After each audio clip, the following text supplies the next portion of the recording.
สวัสดีครับวันนี้ผมก็จะมาสอนทำริงโทน for iPhone อย่างง่ายนะครับด้วยโปรแกรม GarageBand นะครับก็อันดับแรกก็เข้าไปที่โปรแกรมเลยครับจากนั้นคลิกเข้าไปที่ iPhone Ringtone แล้วเลือก Add Sample Ringtone ครับมันจะให้เราตั้งชื่อโปรเจกต์ของเรานะครับแล้วแต่เราจะเลือกเลยครับแล้วก็กด Create เข้าไปครับจะเป็นหน้าตาแบบนี้มาจะมีลูปตัวอย่างนะครับให้เรากด Command Delete ออกไปเลยเพราะว่าเราจะใช้เพลงของเรานะครับกด Import เพลงเข้ามาครับเพลงที่เราต้องการจะตัดนะครับแล้วแต่เราเราก็จะได้ลูปเพลงที่เราต้องการอาจจะมองไม่เห็นทั้งลูปเราก็สามารถกดซูมเข้าซูมออกได้ครับจากนั้นนะครับมาเลือกตัวนี้ให้เป็น Time ครับแล้วก็กดตัวนี้ออกไปครับสังเกตว่าสีเหลืองตรงนี้จะหายไปนะครับจากนั้นเราก็มาเริ่มตัดเพลงของเราเลยครับส่วนใหญ่เพลงริงโทนเนี่ยครับจะอยู่ในช่องในช่วงฮุกของเพลงนะครับท่อนฮุกของเพลงครับก็จะอยู่ประมาณนี้ครับหากมองเพื่อนๆมองไม่เห็นนะครับเราก็สามารถกดตัวนี้ก็จะสามารถเห็นได้ชัดขึ้นครับก็จะอยู่ประมาณนี้ครับเมื่อเราได้ตำแหน่งที่ต้องการแล้วนะครับเราก็กด Command T เพื่อตัดส่วนที่เราไม่ต้องการออกไปครับแล้วก็ลบออกไปเลยครับนั้นก็เลื่อนที่เราจะตัดนะครับเข้ามาครับจากนั้นให้เรากำหนดระยะเวลาของริงโทนเรานะครับจะอยู่ที่ไม่เกิน40วินาทีนะครับผมก็จะเอาประมาณ30วินะครับก็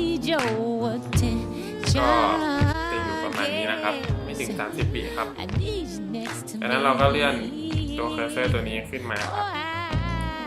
คือช่วงท่อนที่เพลงจะจบนะครับกดCommand T เพื่อตัดส่วนที่เราไม่ต้องการออกไปเช่นเดิมครับ Delete ออกไปเลยเท่านี้ครับเราก็จะได้ริงโทน for iPhone ของเราเรียบร้อยแล้วครับจากนั้นเราก็ต้องแชร์ไปใน iTunes เพื่อที่จะซิงโครไนซ์เข้ากับ iPhone ของเรานะครับกดไปที่แชร์ครับ Send Ringtone to iTunes ครับรอสักครู่ครับนี่ครับเพียงเท่านี้ครับเราก็จะได้ริงโทนของเราแล้วครับหลังจากนั้นเราก็ซิงโครไนซ์เข้า iPhone ของเราได้เลยครับครับก็จบเพียงเท่านี้ครับขอบคุณมากครับผมสวัสดีครับ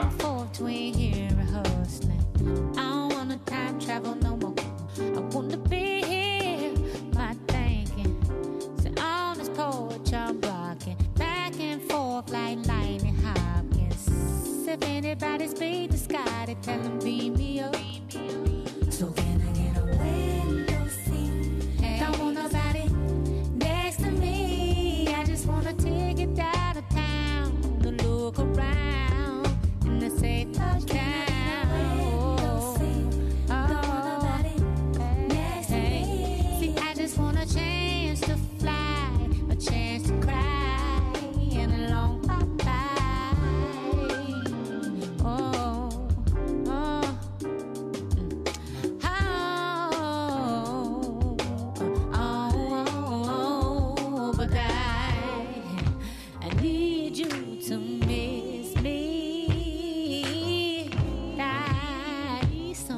Come get me. Ooh, I say I need your attention,